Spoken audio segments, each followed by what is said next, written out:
Graça e a paz do Senhor para os irmãos, amém? Quero avisar que este carequinha não sou eu, tá?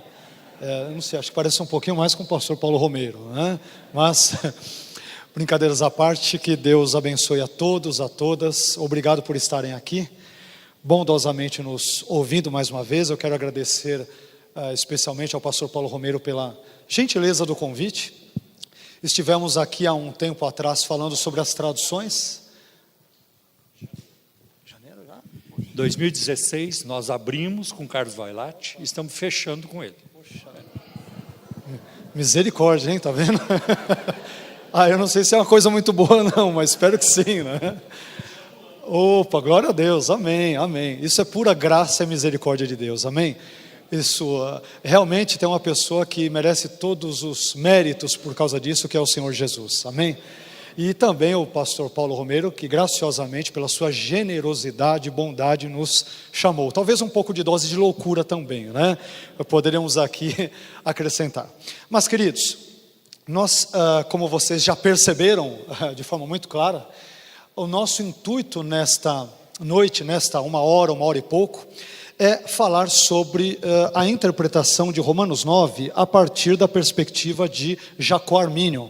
Este livro que está aqui, também tem uma copiazinha dele aqui, um exemplar, né?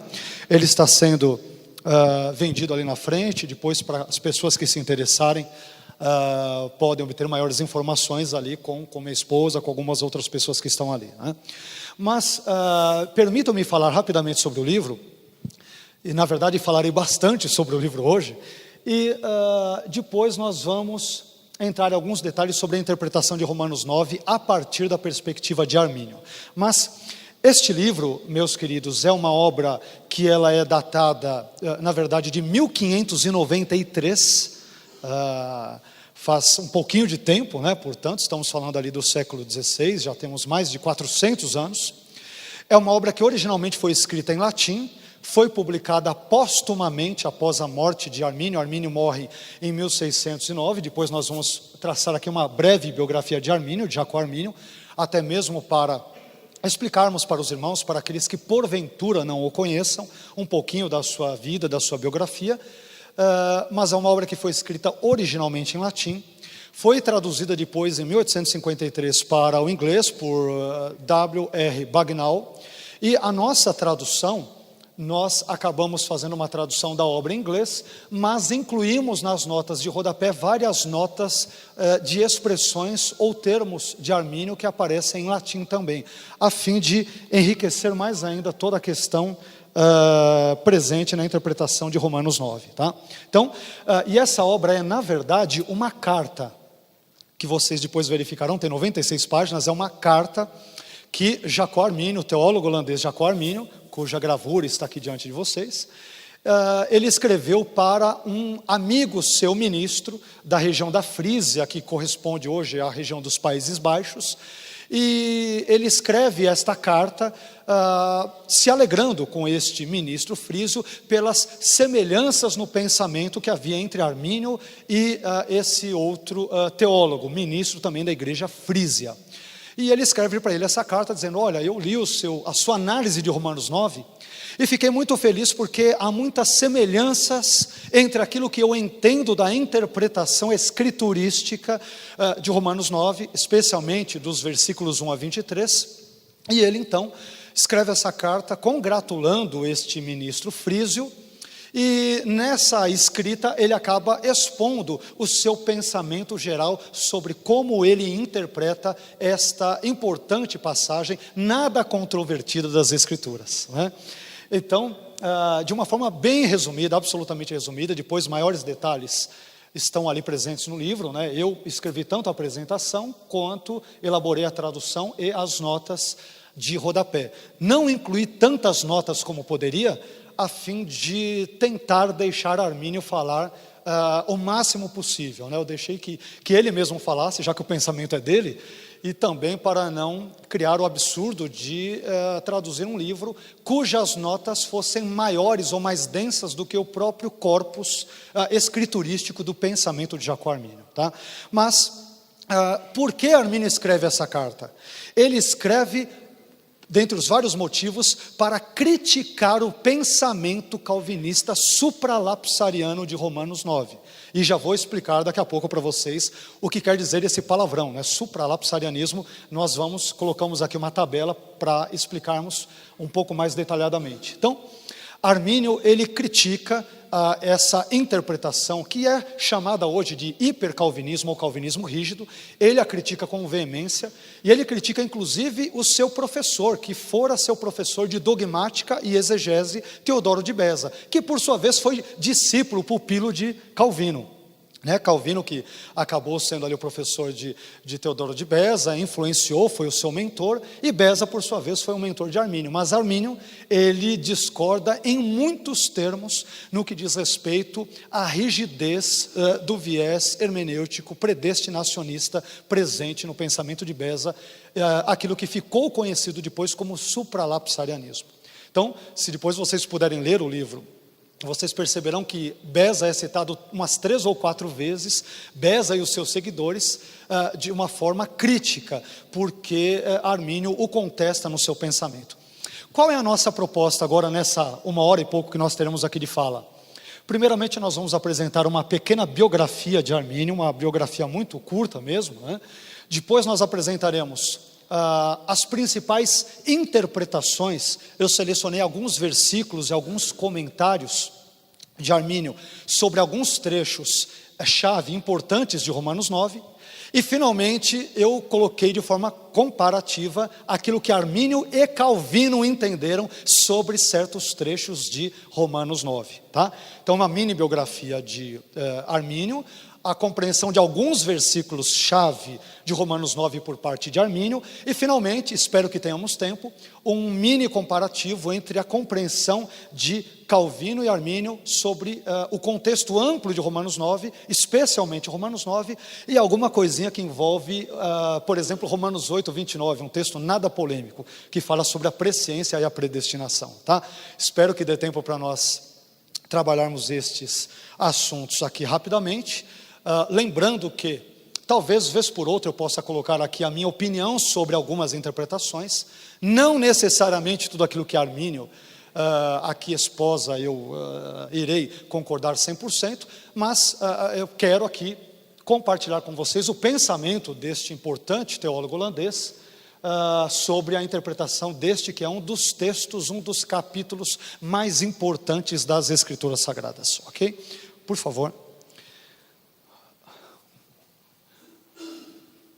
Ok, então aqui nós temos uma pequena parte já da biografia de Armínio. Armínio, ele nasce entre 1559 e 1560, muitos na verdade colocam a sua data de nascimento como 1560, outubro de 1560, aliás, curiosamente, Armínio nasce e morre em outubro, né? Então agora nós estamos comemorando 456 anos aí do seu nascimento, né? E também estamos comemorando agora em outubro também a data da sua morte, do seu falecimento. Carl Banks, que é o seu biógrafo mais importante, mais erudito, mais competente sobre a biografia e a teologia, mas especialmente a biografia de Armínio, ele dirá, com base em cartas de vários descendentes de Armínio, que na verdade ele nasceu em 1559, né? E não 1560. Mas como há essa controvérsia, de propósito eu coloquei entre 1559 e 1560, e ele nasce na cidade holandesa de Oudwater. Depois, obrigado, eu acho que ficou melhor, né? Para vocês também ficou melhor? Maravilha. Então, em 1575, a mãe e os irmãos de Armínio, eles são assassinados naquela que foi conhecida como uma invasão espanhola de Oudwater. Nós sabemos que nessa época a Holanda, ela estava sobre o poder ali hegemônico, político, religioso da Espanha, e os espanhóis, predominantemente, obviamente, católicos, eles invadem ali a Holanda e existe todo um conflito, toda uma guerra, e neste ínterim, infelizmente, a mãe e os irmãos de Armínio, eles são cruelmente assassinados. Quando vamos mais adiante, uma época importante da vida de Armínio, em 1588 ele é ordenado pastor da Igreja Reformada Holandesa, e ele durante ali o seu pastorado dura cerca de 15 anos, de 1588 a 1603. E curiosamente, ele começa o seu ministério pregando sobre Romanos, sobre Epístola aos Romanos. Era costume na época, não é uma característica de Armínio, mas era costume entre os teólogos, ministros, reformados holandeses, começarem as suas prédicas, por exemplo, sobre Romanos, e na verdade investirem muito tempo na explicação de Romanos. Por exemplo, a gente vê, vocês já devem ter talvez lido ou tomado conhecimento, sobre os vários volumes da exposição de Romanos, escrita pelo teólogo puritano, calvinista, David Martin Lloyd Jones. E conta a história que ele pregou sobre Romanos durante 20 anos na sua igreja. Já pensou, pastor Paulo Romero? Durante 20 anos, todo o pessoal vai lá domingo, lá, qual é a pregação? Romanos, Romanos, Romanos e Romanos, né?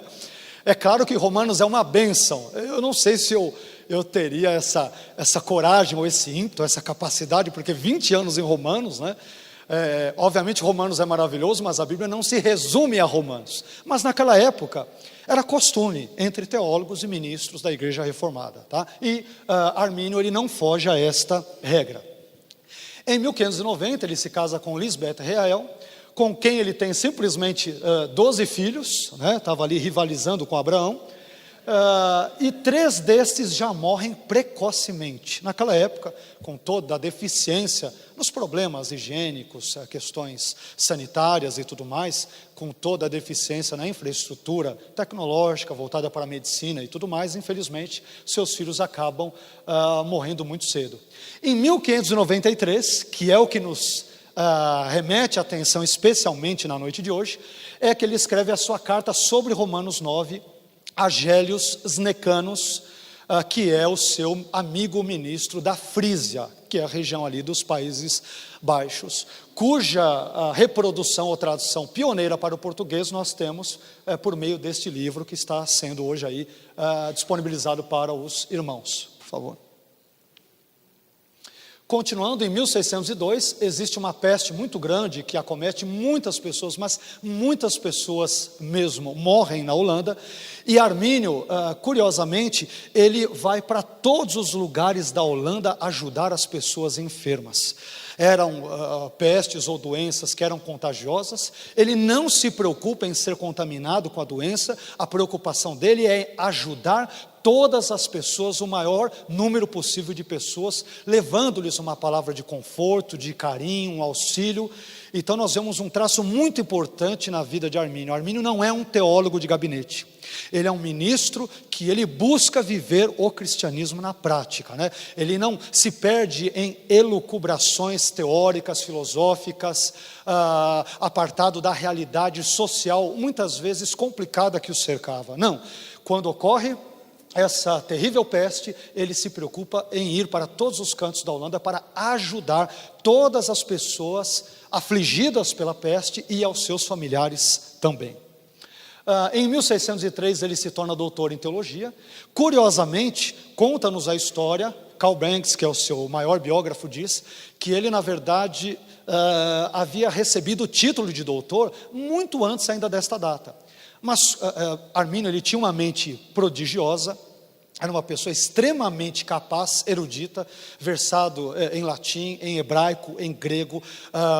Ele era um tomista em termos filosóficos, né? Ele mais se alinhava com a filosofia de Tomás de Aquino. Era um leitor assíduo, não somente das obras do próprio Calvino, mas dos pais da igreja, de todos os filósofos e teólogos da Idade Média. E era uma pessoa que tinha uma mente tão prodigiosa que com 20 e poucos anos ali, ou até menos dirão outros historiadores, lhe ofereceram o título de doutor. Só que ele recusou, alegando que era muito jovem para receber aquele título. Então, estudando mais detalhadamente, mais à frente é que ele foi se doutorar em teologia na data específica de 1603. Entre 1603 e 1609, ou seja, 6 anos, ele se torna professor de teologia na Universidade de Leiden, na Holanda. Aqui tem um detalhe importante. Percebam que durante 15 anos, conforme o slide anterior, ele foi ministro da Igreja Reformada Holandesa, mas durante apenas 6 anos é que ele foi professor de teologia na Universidade de Leiden. Armínio foi mais pastor, foi mais ministro do que um teólogo propriamente dito. Não que ele não tivesse todas as condições, como já acabei comentando agora há pouco para os irmãos, o próprio Teodoro de Beza, quando ele está para assumir o ministério na Igreja Reformada, escreve uma carta de recomendação falando sobre todos os dotes intelectuais e espirituais que Armínio tinha, que lhe conferiam todas as condições para assumir o ministério da Igreja Reformada Holandesa, né? Só que ele, por uma opção, ele acabou se devotando mais ao ministério pastoral do que ao ensino da teologia em si. Durante 15 anos ele é pastor, e durante cerca de 6 anos ele é professor de teologia na Universidade de Leiden, na Holanda. Depois, durante 2 anos, 1605, 1606, ele se torna reitor da própria Universidade de Leiden, né? Onde ele começa a organizar e a dirigir todos os trabalhos ali teológicos ou filosóficos de uma forma geral, ele os administra. Em 1608, ele apresenta em Haia o trecho do seu texto, que é um dos mais importantes, que é a sua chamada Declaração de Sentimentos. Esta obra não está junto com Romanos 9, ela é encontrada naquela obra de 3 volumes que a CPAD publicou ano passado, talvez alguns devam ter visto, né? Aqui tem aquela capa azulzinha, amarelinha, verdinha, em 3 volumes da CPAD, você tem ali a sua declaração de sentimentos, que, segundo os estudiosos de Armínio, é a sua obra mais madura e que reflete a teologia num período mais importante da sua vida. Então, normalmente os peritos nos estudos de Armínio vão dizer, se você quiser conhecer o pensamento de Armínio, comece estudando pela declaração de sentimentos, que é a sua obra mais madura, onde ele escreve tendo um grau de maturidade filosófico-teológica mais aprofundado. E aí, nós temos depois a sua morte em 1609, ele morre ali com cerca de 49 anos, morre na cidade de Leiden e morre de tuberculose. Naquela época, a tuberculose dizimava as pessoas de uma forma assustadora, e ele morre ainda antes de completar os seus 50 anos, ou ali na faixa, entre 49 e 50 anos. Depois, em 1610, obviamente pós-mortem, no contexto de Armínio, temos o surgimento da chamada remonstrância, os 5 documentos dos remonstrantes, que eles escrevem, na verdade, como um contraponto do chamado hipercalvinismo, ou calvinismo rígido da sua época, e, finalmente, entre 1618 e 1619, na verdade, de novembro de 1618 até maio de 1619, por volta de 5 meses, de 5 a 6 meses, nós temos o chamado Sínodo de Dort, que ocorre na cidade holandesa de Dordrecht, onde um concílio que Philip Schaff, que é calvinista, ele que é calvinista irá chamar esse concílio de concílio ultracalvinista, que foi um momento onde os arminianos foram ali expulsos e as suas ideias foram então, ou as suas teologias foram rechaçadas, eu diria de forma absolutamente unilateral. Então, aqui nós temos um resuminho, um breve resumo daquilo que seria uma biografia de Jacó Armínio. Agora nós queremos entrar em alguns comentários de Armínio sobre Romanos 9. Alguns desses trechos, de uma forma geral, eu acho que nós temos aí tempo? Temos. Eu buscarei ler esses comentários e vocês poderão acompanhar, e depois, quando for necessário, nós comentaremos, traremos os nossos comentários sobre as exposições do próprio Armínio no que tange alguns trechos selecionados de Romanos 9. Primeiramente, nós temos aqui uma colocação de Armínio sobre o teor de Romanos 9 como um todo, como Armínio entende Romanos 9, qual é o assunto de Romanos 9. Isso é muito importante, porque normalmente os calvinistas, inclusive os calvinistas da época de Armínio e os calvinistas contemporâneos, via de regra, com raríssimas exceções, os estudiosos ou leigos calvinistas, eles entendem que Romanos 9 é o capítulo que fala sobre a dupla predestinação na Bíblia.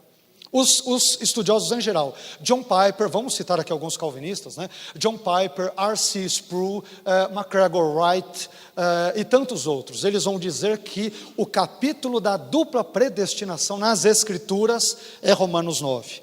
Armínio, ele contesta este pensamento com forte veemência, com muito ímpeto, e ele diz o seguinte: não, o assunto de Romanos 9 é o mesmo de todos os 16 capítulos da Epístola aos Romanos, que envolve a ideia de que o justo, ele só se torna justo ou é justificado pela fé. Este é o assunto. As pessoas são justificadas pela fé em Cristo. E aí, a partir desse tipo de pressuposto que Armínio vê em toda a Epístola aos Romanos, é que ele irá construir a sua interpretação ou a sua exegese deste importante capítulo.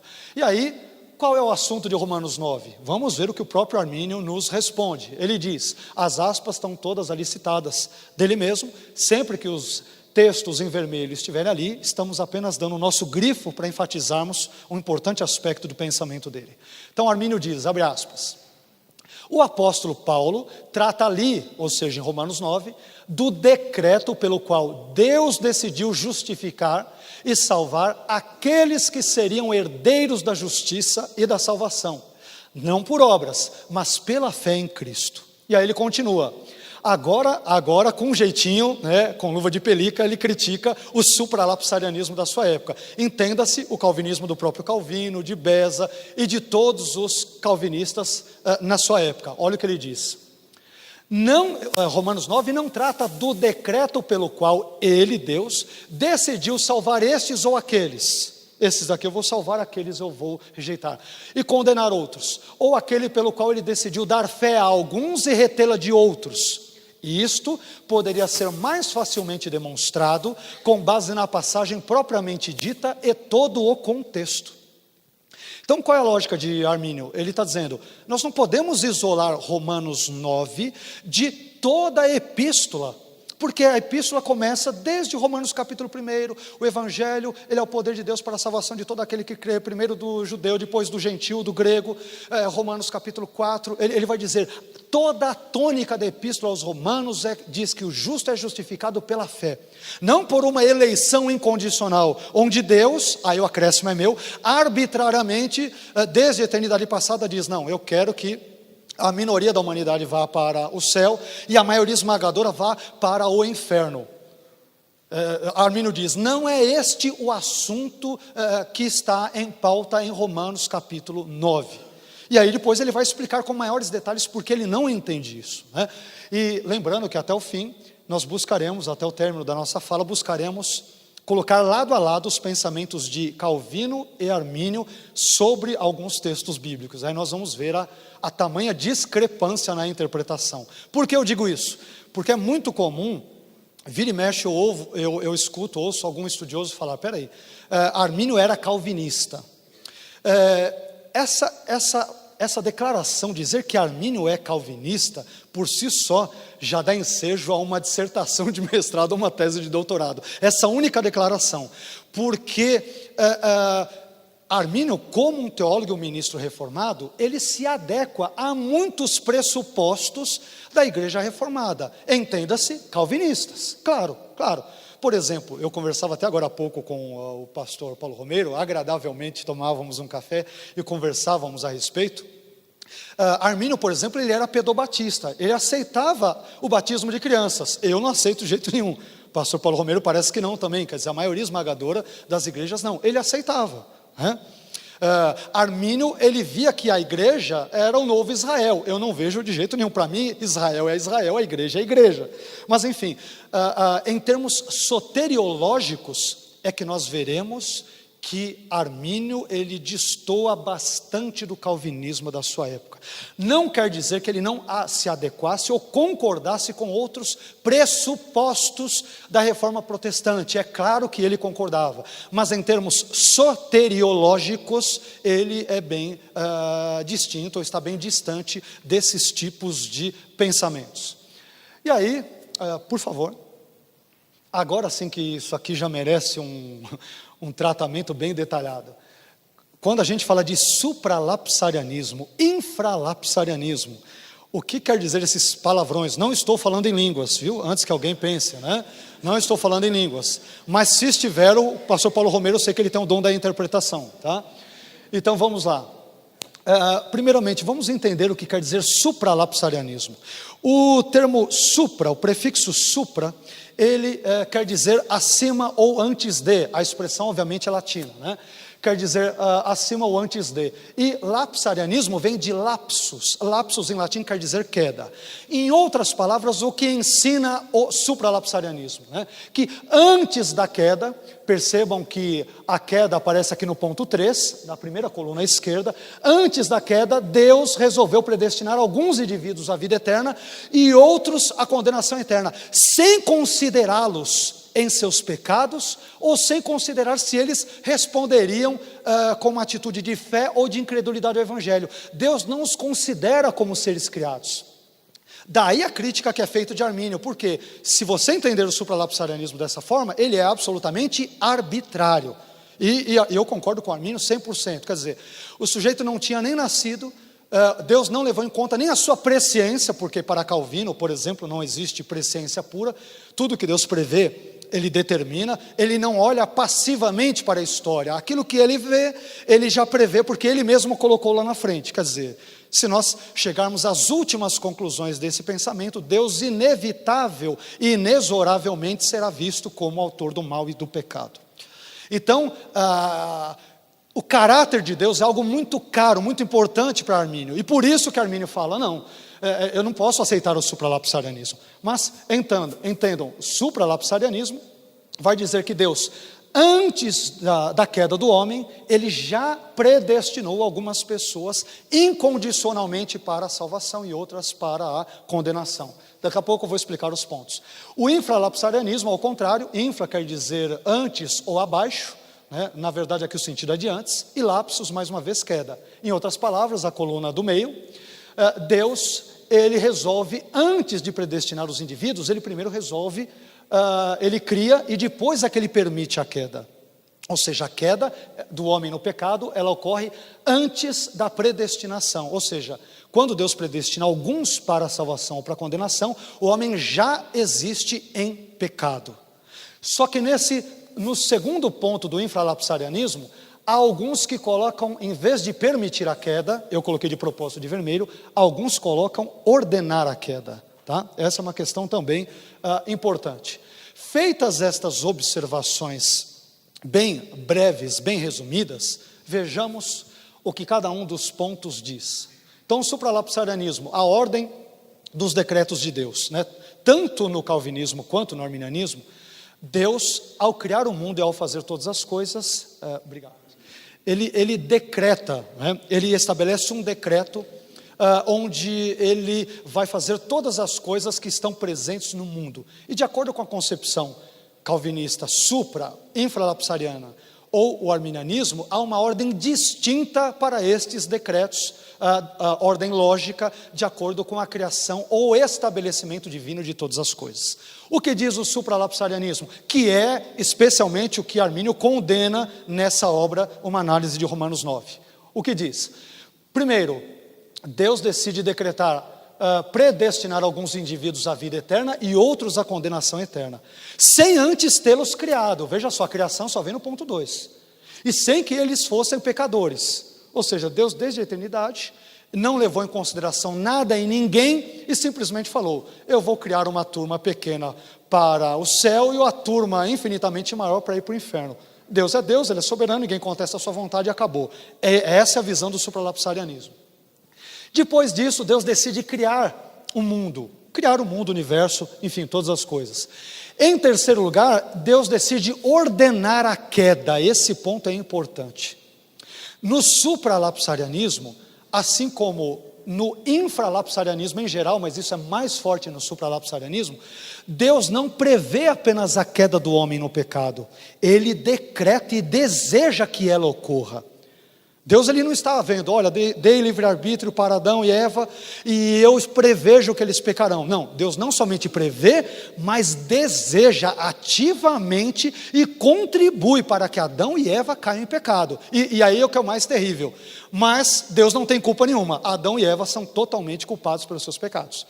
Deus ordena, eles obedecem, mas a culpa é deles e Deus não tem culpa nenhuma. Esse é o supralapsarianismo, né?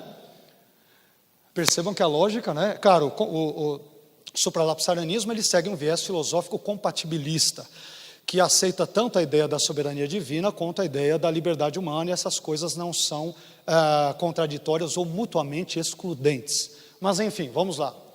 Depois da ordenança da queda, quarto ponto, apontar Cristo como fundamento da salvação para redimir os eleitos. Quinto, prover os meios da salvação, o Espírito Santo, a regeneração, o arrependimento, a fé e tudo mais. Isso vem em último lugar. Por que Armínio critica? Um dos motivos pelos quais ele critica o supralapsarianismo.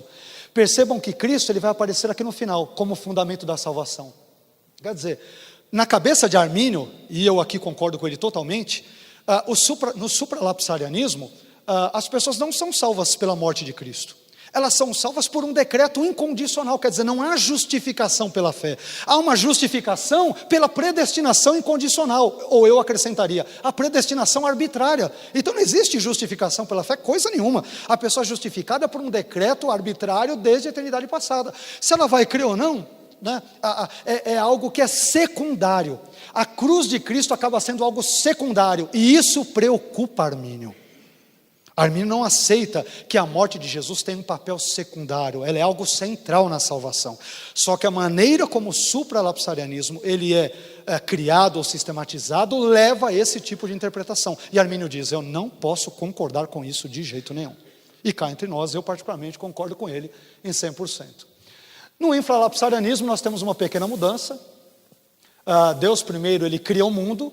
Em segundo lugar, ele decreta permitir a queda. Algumas versões de infralapsarianismo trazem ordenar a queda, né? Então não é só uma permissão passiva. Deus ordena, ele deseja a queda do homem no pecado. Mas Deus não tem culpa nenhuma, a culpa é de Adão.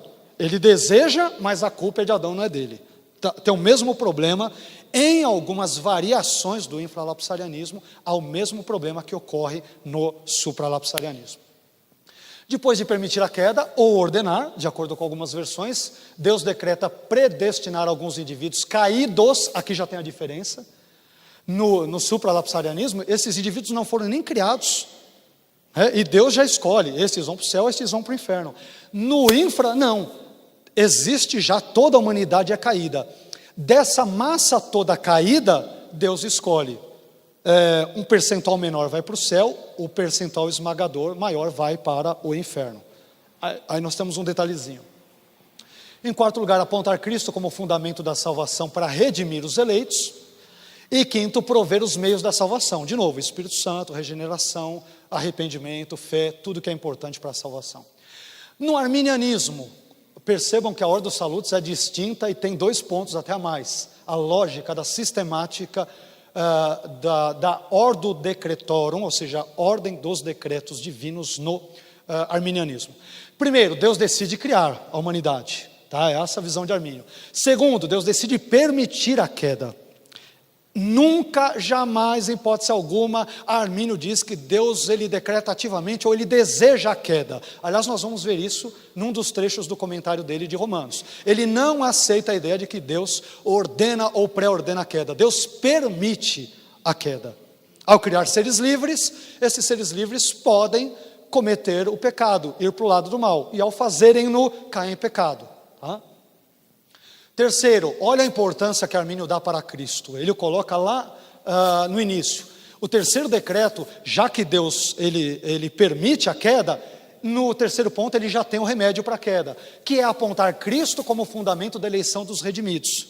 E aqui entenda-se, como nós bem sabemos, e se talvez nem todos saibam, podemos descobrir isso agora, para Armínio, Jesus ele morre por todos e cada um dos homens. Ele não morre pelos eleitos apenas. Ele morre por toda a humanidade pecadora, toda sem exceção. Não é sem distinção, como diz o calvinismo, é sem exceção. Todos. Quarto lugar, Deus decreta salvar em Cristo o grupo dos crentes penitentes e condenar os descrentes. Então perceba que Armínio busca equilibrar na balança a ideia da justiça. Deus não pode ser arbitrário, este vai para o céu, este vai para o inferno. Não, quem vai para o céu? Aqueles que pela graça creram em Cristo e por esta mesma graça permaneceram crendo em Cristo até o fim. Estes então são salvos. Quem são os condenados? Aqueles que apesar da graça trabalhar em suas vidas, resistiram a ela no início e continuaram a persistir em negar a graça até o final de suas vidas. Estes é que são condenados. Então não há aquela coisa meio arbitrária como há no ponto de vista supralapsariano, ou no infra também eu diria. Em quinto lugar, Deus decreta prover os meios da salvação, o Espírito Santo, tudo que a gente comentou. E em sexto lugar, Deus decreta salvar ou condenar indivíduos. Perceba que no item 4 é o grupo. A gente vai entender daqui a pouco o porquê do grupo, né? E em sexto lugar, salvar ou condenar indivíduos pré-conhecidos como crentes ou incrédulos. A salvação no arminianismo, ela se dá com base na presciência divina. E isso não é uma inovação de Armínio. Jerônimo, o Agostinho Jovem e vários pais da igreja entenderam no período entre o ano 100 até o ano 650, que é o chamado período aproximado da patrística, daqueles teólogos ou bispos que sucedem os apóstolos, grande parte dos expoentes exegetas do texto de Romanos 8, 29, que diz: aos que dantes conheceu, a estes predestinou, entendem que o fundamento ali da salvação é a presciência divina. Então Armínio não está inventando moda, ele está seguindo uma tradição de longuíssima data que vem antes dele, tá? Por favor. Agora vamos ver alguns outros detalhes. Eu vou tentar, acho que correr um pouquinho, que agora que eu estou vendo ali que acho que eu preparei coisas demais, mas vamos lá. Bom, a salvação baseada na presciência da fé. Vejamos o que diz aqui o texto. Estamos citando aqui Armínio, tá? Deus decretou salvar e condenar certas pessoas em particular. Até aí parece muito calvinista, né? Calma, devagar, é só continuar a ler o texto. Este decreto tem o seu embasamento na presciência de Deus, algo que Calvino jamais admitiria. Jamais, nem Calvino, nem os calvinistas, nem o Sino de Dort, nenhum calvinista sério admite isso. Então para você ver que Calvino, ou Armínio melhor dizendo, não é tão calvinista como alguns querem, né? Este decreto tem o seu embasamento na presciência de Deus, pela qual ele, Deus, sabe desde toda a eternidade que tais indivíduos, por meio de sua graça preventiva ou preveniente, uma graça que vem antes, creriam e por sua graça subsequente perseverariam. E do mesmo modo, pela sua presciência, ele conhecia aqueles que não creriam nem perseverariam. Tá? Então, para Armínio, Deus é justo. Ele não pode condenar pessoas arbitrariamente para ir para o céu ou para o inferno. Mas Armínio pensa, o supralapsarianismo e o infralapsarianismo, infelizmente, lógica e necessariamente, conduzem à ideia ou à imagem de um Deus arbitrário. E Armínio vai dizer, isso está no seu livro, Uma Análise de Romanos 9, que a justiça de Deus, ela acompanha todos os seus atributos. Tudo aquilo que Deus faz, ele faz com justiça.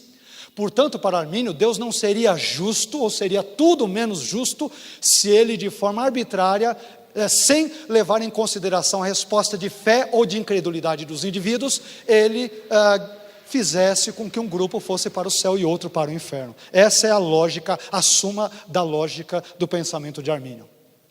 Continuando em Uma Análise de Romanos 9, que é esse livro, olha o que ele diz: não erra aquele que diz que o conhecimento prévio ou a presciência da fé em Cristo é indicado em Romanos 8, 29. Lembra aquele texto? Aos que dantes conheceu, a estes também predestinou. Aos que predestinou, chamou. Aos que chamou, justificou. Aos que justificou, glorificou. Então, Armínio diz, quem diz que aos que dantes conheceu, a estes predestinou, a ênfase aqui, ou a referência ao conhecimento prévio de Deus da fé em Cristo, não erra, ele está correto, né? E aí ele continua, ninguém é conforme à imagem do Filho de Deus, que é o contexto de Romanos 8, 28 a 30, se não crê nele. Assim sendo, ninguém é predestinado por Deus a essa conformidade, a não ser que seja considerado um crente. A lógica de Armínio é a lógica de Romanos 8, 29. Aos que dantes conheceu, prognosco, conheceu de antemão, a estes predestinou. Em outras palavras, os predestinados são os pré-conhecidos. É o que está em Romanos 8, 29. Quem são os predestinados para a salvação ou condenação? Os pré-conhecidos. Pré-conhecidos em que sentido? Pré-conhecidos como pessoas que creriam em Cristo pela graça e perseverariam na fé por essa mesma graça, e pré-conhecidos como aqueles que seriam incrédulos e perseverariam na mesma incredulidade até o fim. Os primeiros são salvos, são eleitos para a salvação, os últimos são eleitos para a condenação eterna. Essa é a interpretação de Armínio. Por favor. Agora, selecionamos alguns textos, alguns versículos de Romanos 9. O quadrinho vermelho é o texto bíblico, e aqui em seguida o comentário de Armínio, tá? Romanos 9:8. Isto é, não são os filhos da carne que são filhos de Deus, mas os filhos da promessa são contados como descendência. O que Armínio entende aqui? Aqui tem uma peculiaridade do pensamento de Armínio, que é importante nós aqui destacarmos, e ele vai dizer o seguinte, nesse texto: se alguém inquirir por que Deus deseja que Ismael e Esaú sejam tipos dos filhos da carne, mas Isaque e Jacó os tipos dos filhos da promessa, eu respondo, porque era adequado por causa da relevância e da concordância entre o tipo e o antitipo. Em relação ao primeiro tipo, de que aquele que nasceu da mulher escrava, Agar, e da carne deveria ser o tipo dos filhos da carne, mas que aquele que nasceu da mulher livre da promessa, Sara, deveria ser o tipo dos filhos da promessa. Então, parte do capítulo 9 de Romanos, Armínio entende de forma tipológica. Ele não entende Esaú e Jacó, por exemplo, já estou adiantando os próximos slides, como indivíduos em si, mas como tipos de classes de pessoas. Um representando a classe daqueles que são justificados pela fé, o outro grupo representando a classe daqueles que buscam ser justificados pelas obras da lei. Essa é a leitura tipológica que Armínio, em geral, apresenta do texto de Romanos 9 como um todo. Tá? Por favor. Romanos 9:11. Porque não tendo eles ainda, Esaú e Jacó, nascido, nem tendo feito bem ou mal, para que o propósito de Deus, segundo a eleição, ficasse firme, não por causa das obras, mas por aquele que chama. Aqui o texto grego é interessante, até em português a gente percebe que ele há uma ruptura. Paulo ele não conclui o seu pensamento, há uma lacuna, ele não finaliza o seu pensamento. Isso fica, acho que, claro, tanto em português como também no texto grego. Falta algo que Paulo acaba não colocando. Mas enfim, como que Armínio entende este versículo? Ele diz: o propósito de Deus que está de acordo com a eleição faz referência àqueles que têm fé no Deus que chama e que confiam em Cristo, não aqueles que buscam a salvação pelas obras da lei. Percebam que ele vai trabalhando com essa dicotomia ao longo da sua explicação de Romanos 9. Então, Paulo, na concepção de Armínio, sempre trabalha com a ideia daqueles que são justificados pela fé somente. O lema da reforma, somente pela fé, ele é levado muitíssimo a sério por Paulo. E ele vê essa tônica da fé presente especialmente também, não exclusivamente, mas também em Romanos, no capítulo 9. Em alguns slides eu vou dar uma avançada mais ou menos, tá? Para a gente depois... Ok, é que eu estou preocupado, o pastor Paulo Romero está quase tirando um sapato para jogar em mim, tá? Qualquer coisa vocês me defendam, por favor. Brincadeiras à parte, eu só estou um pouquinho preocupado com, talvez eu avance um pouco por causa disso, que eu quero chegar nos comentários de Armínio e Calvino, paralelos para nós entendermos algumas coisas sobre Romanos 9. Mas vamos lá. Como está escrito, Romanos 9:13, amei Jacó e odiei Esaú. Aqui é um texto que, esse é um texto complicado. Como que Armínio entende? Jacó e Esaú, eu já adiantei, devem ser considerados não em si mesmos, não são pessoas, indivíduos, não que eles não tenham existido, mas para Armínio, a interpretação paulina de Romanos 9 não está tratando deles de forma literal, mas de forma tipológica, a interpretação de Armínio. Ele diz, eles não devem ser considerados em si mesmos, mas sim como tipos, sendo o primeiro, Jacó, o tipo dos filhos da promessa, que buscam a justiça que é da fé, de novo o tema da justificação pela fé, que buscam a justiça que é da fé em Cristo. E o segundo, Esaú, ele é o tipo dos filhos da carne que buscavam a lei da justiça. Consequentemente, como entender a ideia de que Deus ama um e odeia outro? Ele vai explicar isso. Na continuação, 11 páginas depois ele vai explicar. Deus ama aqueles que buscam a justiça e a salvação pela fé em Cristo. Estes são representados por Jacó. Mas odeia aqueles que buscam a mesma coisa pelas obras da lei, que representam Esaú. É assim que ele lê o texto. Eu confesso que eu tenho um pouquinho de dificuldade com essa interpretação de Romanos 9, porque, na verdade, eu entendo que o verbo grego, missel, odiar aqui, abrindo um parênteses meu, tá? Eu falando agora, não Armínio. Então, o termo grego missel, que é usado para odiar, ele é um hebraísmo ou um semitismo, é uma figura de linguagem usada quando você tem dois tipos de pessoas ou assuntos e que são contrapostos um ao outro por meio de uma antítese. Então, por exemplo, a ideia de amei Jacó e odiei Esaú, numa linguagem hebraica ou semítica, simplesmente quer dizer, eu preferi Jacó do que Esaú. Somente isso. Eu escolhi ele em vez do outro. Aí que vem a grande pergunta, que talvez os calvinistas estejam, talvez os nossos queridos irmãos calvinistas que aqui estejam fazendo, mas espera um pouquinho, ele amou e odiou em que sentido? Já estou adiantando aqui Calvino, enfim. Para Calvino, Deus amou salvificamente Jacó, e portanto ele amou em termos eletivos para a salvação, e odiou Esaú como um réprobo, e portanto ele foi para o inferno. E a meu ver o texto não está falando de absolutamente nada disso, e nesse ponto eu distou tanto de Calvino quanto de Armínio. Deus simplesmente, nessa passagem, entendo eu que Paulo na sua exegese está dizendo que Deus, como ser livre e soberano que é, e Deus é absolutamente soberano e livre, ele escolheu que o seu propósito de abençoar todas as nações da terra, soberanamente se daria, esse processo histórico redentivo se daria pela linhagem de Jacó e não pela linhagem de Esaú. É somente isso.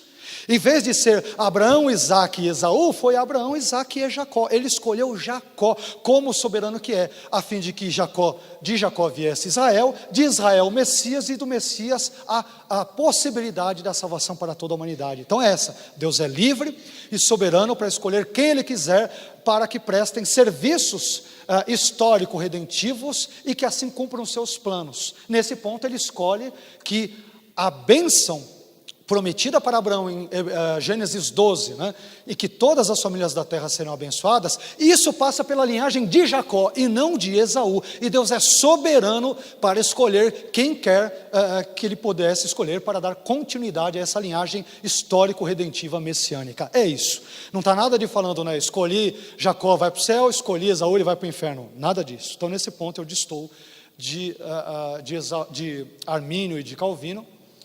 E com relação ainda voltando a essa questão de ódio, é tão interessante que a ideia de odiar é um semitismo, um hebraísmo, isso é tão interessante, que se os irmãos puderem ler os evangelhos sinóticos, num dos textos dos evangelhos sinóticos, Jesus dirá aos seus discípulos, que aqueles que não negarem pai, mãe, irmãos e filhos, e não os aborrecerem, ali a palavra aborrecer é missel, é a mesma que aparece aqui, odiar.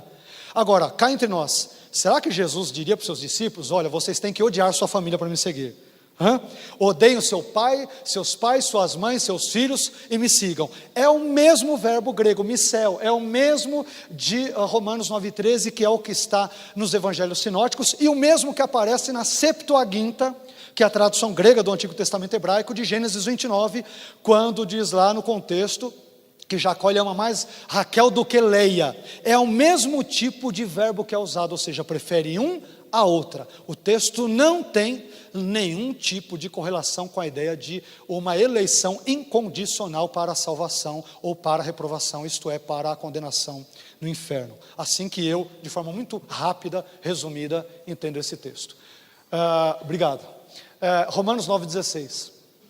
Assim, pois, isto não depende do que quer, nem do que corre, mas de Deus que se compadece.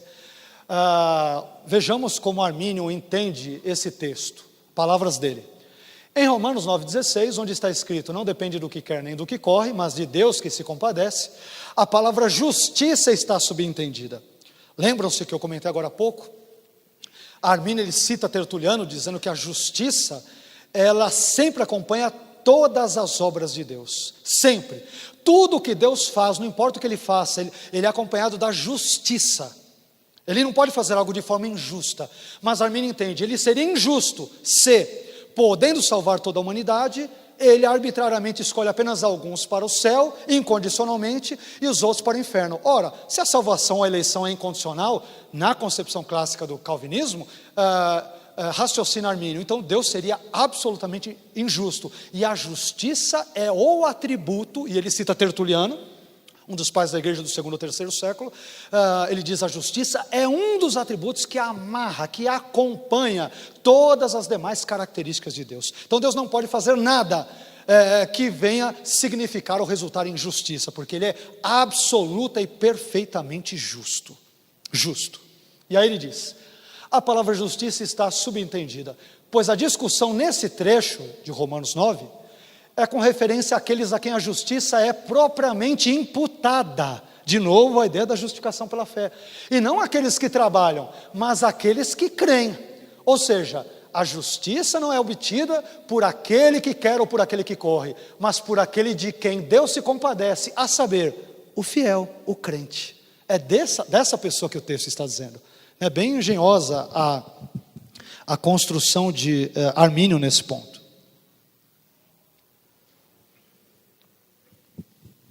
Por favor. Continuando, Romanos 9,18. Logo, pois, compadece-se de quem quer e endurece a quem quer. Calvinista lê esse texto, ele fala, não, Deus, ele não está levando em consideração sua fé, para a essência da fé, que coisa nenhuma. Não tem, se você crê, se é incrédula, nada disso. Ele não leva nada, ele faz o que ele quiser. Se ele quiser mandar todo mundo para o inferno, ele poderia fazer isso. Armínio diz alto lá, Deus é justo. Aliás, Armínio tem uma importante teologia da criação desenvolvida, que inclusive arminianos desconhecem. Então, no pensamento de Armínio, e eu concordo mais uma vez com ele nesse ponto, ele vai dizer, e isso não está aqui, tá? Mas estou citando trechos de outras obras dele. Ele vai dizer, tudo aquilo que Deus cria é bom, e a coroa da criação de Deus é o homem. Armínio diz, não faz sentido um Deus que é bom, e cujas suas obras são envoltas em justiça, bondade, misericórdia e tudo mais, ele criar indivíduos e já predestiná-los, a maioria destes, para o inferno. Não faz sentido um criador que cria criaturas já para o inferno. Ele as cria para que estas criaturas atinjam o máximo de perfeição. Ele vai dizer isso em Romanos 9, o máximo de perfeição. Agora, que máximo de perfeição pode existir se Deus já predestina incondicionalmente e de forma irreversível a maioria da humanidade para o inferno? Porque no calvinismo, tanto a eleição incondicional para a salvação quanto para a perdição é irreversível, são irreversíveis. Meu irmão, se você é um vaso de ira, na concepção calvinista, não há absolutamente nada que você possa fazer. Eu só diria, senta e chora, né? Que você vai arder no mármore do inferno, meu filho. Não, mas se eu quero ser salvo, não importa se você querer, Deus se compadece de quem quiser. Não, mas Jesus não morreu por mim, não morreu coisa nenhuma, ele morreu só por um grupinho que são os eleitos, né? Então, curto e grosso, o azar é seu. Calvinismo, com todo o respeito do mundo, é questão de sorte. Sorte ou azar. Se você é eleito, é sorte, porque Deus não previu a sua fé nem nada, então é no palitinho, bem me quer, mal me quer. Meu filho, se mal me quer, vai arder no inferno, acabou. Não, mas eu quero crer. Não, você não quer crer coisa nenhuma, você está enganado, né? Aliás, há no calvinismo uma coisa que se chama graça temporária. Calvino diz que às vezes Deus dá uma graça temporária para o indivíduo, o sujeito acha que é crente, talvez comece a vir para a igreja, quando o negócio está começando a pegar, Deus tira. Porque Ele não quer que essa pessoa se converta. E Deus, Ele é justo, Ele faz o que Ele quer, e quem somos nós para criticá-lo, porque Ele é soberano. Isso está nas institutas, nas obras de Calvino.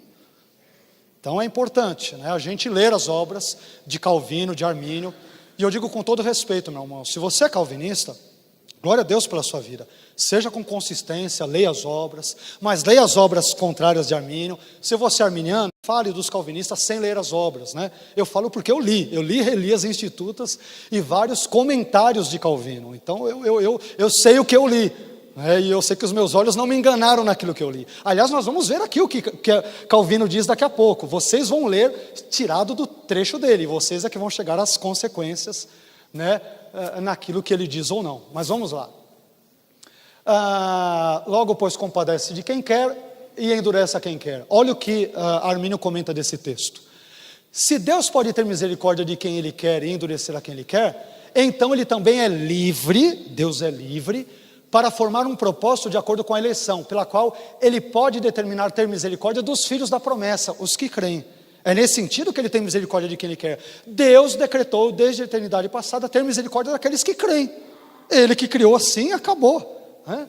E ao mesmo tempo, Ele determinou endurecer e punir os filhos da carne, que representam aqueles que buscam ser justificados pelas obras da lei, pelo mérito humano. Deus é Deus, Ele faz do jeito que Ele quiser. Armínio concorda que Deus é Deus, mas não no sentido supra ou infralapsariano, especialmente o supra. Ele fala, Deus é Deus, mas Deus não pode ser injusto, porque senão nós maculamos o seu caráter. Ele é todo bondoso, todo benevolente, todo amoroso, todo justo. Por favor. Estamos no penúltimo ponto aqui, Romanos 9,19. Dir-me-ás então, por que se queixa ele ainda? Por que Deus se queixa? Aqui quem está se queixando é Deus, tá? Dentro daquilo que é chamado, aqui é um recurso, permitam-me um parênteses. Esse recurso aqui, que Paulo usa, por que Deus se queixa ainda? Porquanto quem resiste à sua vontade, ele imagina que Deus está se queixando, ele está imaginando uma possível refutação, uma possível interrogação dos seus opositores, especialmente os judeus. Isso é chamado, como um recurso estilístico, de diatribe. Diatribe é quando você tem um interlocutor imaginário, com possíveis perguntas, verdadeiras ou retóricas imaginárias, e você busca interagir com tais interlocutores imaginários com as suas questões. Isto é chamado, tecnicamente, em teologia, ou em exegese, hermenêutica, enfim, de diatribe. Tá? Bom, aqui cabe uma questão importante. Vamos ler de novo. Dir-me-ás então, não tem a ver com o diabo, pastor Romero, não. Seria um diabibe, uma coisa assim, né? Vamos lá. Brincadeiras à parte, olha só o que diz esse texto. Porque quem resiste à sua vontade, Paulo está dizendo, ninguém pode resistir à vontade divina. E o que Armínio fala? Eu concordo, mas a gente tem que saber que tipo de vontade Paulo tem em mente. Né? Que tipo de vontade ele tem aqui em mente? Porque normalmente a leitura que o calvinismo faz desse texto é, ninguém pode resistir à vontade de Deus. Se ele quis incondicionalmente eleger alguns para o céu e outros para o inferno, ninguém pode resistir a esse tipo de vontade. Armínio mais uma vez diz, alto lá, você tem que provar que é esse tipo de vontade que está aqui no texto. E o contexto diz que não é. Olha que leitura interessante de Armínio, olha o que ele vai dizer aqui. E aqui ele está tendo um diálogo com um calvinista, né? Olha só, da sua época, abre aspas, olha o que ele diz. O senhor William Perkins, que é um calvinista famoso da época de Armínio, aliás, diga-se de passagem, supralapsariano, ele diz, o senhor William Perkins afirma que a vontade divina, a que Romanos 9:19, o texto citado, faz referência, é a vontade antecedente, não sendo possível resistir a ela. Aí ele diz, cabe ao Senhor provar essa afirmação. O Senhor está dizendo algo que o Senhor não consegue comprovar no texto. Ele vai explicar, eu já vou explicar o que quer dizer vontade antecedente e consequente já. Aí ele diz, a própria afirmação do texto diz, uma vez que o assunto nessa passagem é a vontade de Deus pela qual Ele endurece e tem misericórdia, que são efeitos divinos seguindo atos da criatura. Ou seja, Deus está reagindo aos atos de pecado dos seres humanos. Ele não está agindo de forma arbitrária, Ele está agindo para punir, né? Essa é a lógica dele. Aqui não é uma vontade antecedente, é uma vontade consequente. Consequente ao quê? Ao pecado, aos atos do homem. Deus está reagindo, interagindo com o homem nos seus pecados. E aí ele diz, que são efeitos divinos, seguindo atos da criatura, perfeito, que são pecaminosos. E aí ele conclui, chamados pecado, que a vontade aqui mencionada é consequente e não antecedente. Ele diz para o calvinista da sua época: o senhor tem que provar que aqui a vontade é antecedente. O que é vontade antecedente e consequente para Armínio? A vontade antecedente é aquela vontade, aquele desejo que Deus tem de realizar algo com relação às suas criaturas, sem que ele leve em consideração os atos delas, antes de qualquer ser humano fazer qualquer tipo de ação, boa ou má. É uma resolução que Deus toma desde a eternidade passada. Ele não leva em consideração as criaturas, os seus atos ou reações. Não, ele simplesmente quer fazer e pronto. Então Armínio diz: não é esta vontade antecedente que está em pauta em Romanos 9. É a vontade consequente, ou seja, é a vontade de Deus depois das ações e reações humanas diante dele. Depois que o homem rejeitou a Deus, viveu no pecado, persevera no pecado, depois disso tudo, aí é que Deus tem o desejo de condená-lo. É essa vontade, a vontade que vem depois das ações humanas, que é irresistível. Ou seja, você crê em Jesus, então irresistivelmente você não pode lutar contra a vontade dele, porque você vai para o céu no final. Se você perseverar no pecado, a vontade dele será que você vai para o inferno. E quanto a estas vontades, você não pode ir contra elas. Então a vontade que está presente nesse texto de Romanos 9, diz Armínio, é consequente, senhor William Perkins, não é antecedente. E o contexto mostra isso, porque são vasos de ira. Por que são de ira? Porque estão em pecado, caso contrário não seriam de ira. Então a vontade antecedente não está presente em Romanos 9. E a meu ver aqui Armínio é genial. Não há uma vontade arbitrária, não, ele fala, não, você tem que entender os vasos, porque eles já estão vivendo em ira, e Deus leva os seus atos em consideração. Essa é a questão. O último ponto aqui, antes de irmos para Calvino e Armínio, que eu sei que vocês estão querendo, né? Eu já imagino aí alguns rostinhos e tudo mais, né? Romanos 9, 22, famoso Romanos 9, 22. E que direis se Deus, querendo mostrar a sua ira e dar a conhecer o seu poder, suportou com muita paciência os vasos da ira preparados para a perdição? E aqui, mais uma vez, um comentário, a meu ver, extremamente lúcido e perspicaz de Armínio. Não é que Armínio acerte sempre não, viu? Por exemplo, essas questões de tipologia, alegoria e tudo, não concordo com ele, algumas outras interpretações, mas nesses aspectos filosófico-teológicos, a meu ver, ele é simplesmente genial. Assim como, permitam-me ser justo no meu comentário, Calvino também é genial na sua exegese aos comentários bíblicos que faz e nas próprias institutas, tá? Devemos reconhecer o seu tamanho, grau de intelecto e erudição, tá? É um senhor teólogo, tanto é que Armínio o elogia com razão. É um senhor exegeta e um senhor teólogo. Simplesmente não concordo com as premissas e os pressupostos predestinacionistas de Calvino. Isso, todavia, não desmerece a importância como um todo das suas obras, que fique absolutamente claro de forma justa, tá? Mas vamos para Romanos 9, 22. Vejamos o que Armínio diz. Ele, Deus, não está irado com eles, com esses vasos de ira, com essas pessoas que são endurecidas, a menos que eles já tenham se tornado vasos de ira. Então não é Deus que cria para ser vaso de ira nem nada. Não, eles é que se tornam por causa da sua persistência no pecado. Não há arbitrariedade. Eles que se tornam vasos de ira, não é Deus que os torna vasos de ira. Né? Então aqui ele está criticando o seu professor Beza e todo o calvinismo supralapsariano da sua época. Né? E ele vai dizer, nem ele, quando por seus próprios méritos, os méritos dos homens, as responsabilidades dos homens, eles foram preparados para a destruição, imediatamente, de acordo com o seu próprio direito, leva a cabo a sua ira na sua destruição. Mas ele, essa frase final em vermelho é importante, ele, Deus, os suporta, os vasos de ira, com muita longanimidade e paciência, convidando-os à penitência e esperando por seu arrependimento. Calvino diz, vaso de ira já é um réprobo incondicional destinado à eternidade. Esse sujeito jamais, um vaso de ira para Calvino e para o calvinismo verdadeiro, consistente, um vaso de ira jamais pode se tornar vaso de misericórdia. Armínio fala, alto lá, o sujeito pode ser vaso de ira por enquanto.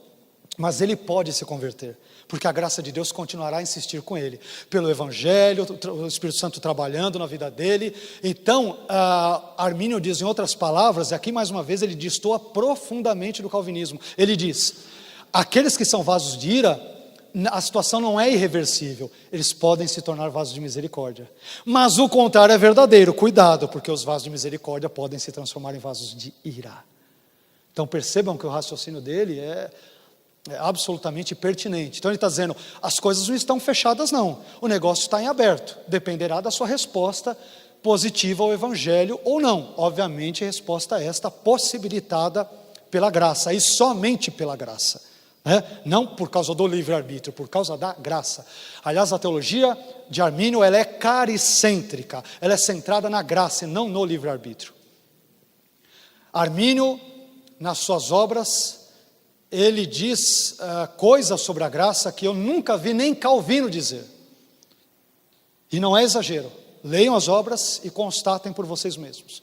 Armínio diz, num dos famosos textos seu das obras que levam o seu nome, ele diz o seguinte, eu atribuo à graça o início, o desenvolvimento e a consumação de todo o bem, de modo que um homem, mesmo regenerado, ele não pode fazer qualquer bem, se não for sustentado pela graça. O que é isso? Senão uma teologia caricêntrica. Estou falando de charis, graça, a palavra grega para graça. Então, a teologia de Armínio é caricêntrica, é centrada na graça. Aliás, a graça preveniente é um dos postulados mais importantes de Armínio, que não é invenção de Armínio, é invenção de Agostinho, no contexto entre o quarto e quinto séculos, nas suas discussões com Pelágio, mas que Armínio toma esse conceito e também o aplica à sua exegese e à sua interpretação da Bíblia em geral. Vamos agora para os últimos slides. Vamos lá. Romanos 9 e a sua interpretação por parte de Calvino e Armínio. Então aqui estão os dois ali, Estou colocando Calvino em primeiro lugar, porque obviamente Calvino é mais proeminente, mais importante do que Armínio, pelo legado literário que ele nos deixou. Todavia, um conhecido teólogo do Calvin Theological Seminary, Seminário Teológico de Calvino, calvinista, chamado Richard Miller, veja bem, palavras vindas da boca de um calvinista, ele diz que Armínio é um dos 12 ou mais teólogos mais importantes ao longo da história da igreja. Claro que entendo que em termos de importância ele perde para Calvino, porque Calvino deixou uma Magnus Opum, que é o quê? As suas institutas, além de vários comentários bíblicos. Armínio, por outro lado, como a gente viu na introdução à biografia dele, ele foi mais pastor do que um professor. Ele foi pastor durante 15 anos, foi professor de teologia e tudo durante 6 anos, 5, 6 anos ali. Então ele deu maior ênfase na sua jornada cristã a questão ministerial e menos a questão professoral acadêmica. E isso explica muita coisa nas distinções de Calvino e Armínio, tá?